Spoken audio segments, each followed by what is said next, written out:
Hi, my name is Martin from Coatings, and today I'm going to talk about different types of durability in industrial coatings according to the AMPP standards.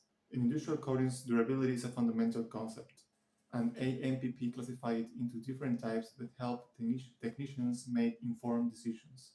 Expected durability indicates the period during which a coating can effectively protect a surface before requiring maintenance, and it is useful for planning inspections and repair cycles. Nominal durability, on the other hand, is obtained from laboratory tests conducted by the manufacturer under controlled conditions. This allows technicians to select the most suitable coating based on the type of environment and the chemical or mechanical exposure it will face. Actual or in-service durability refers how the coating performs under, under real operational conditions, including factors such as humidity, temperature, abrasion, or chemical contact, and helps anticipate problems before failure occurs. This is Cosmos Coatings. Thank you so much for watching. See you in the next video.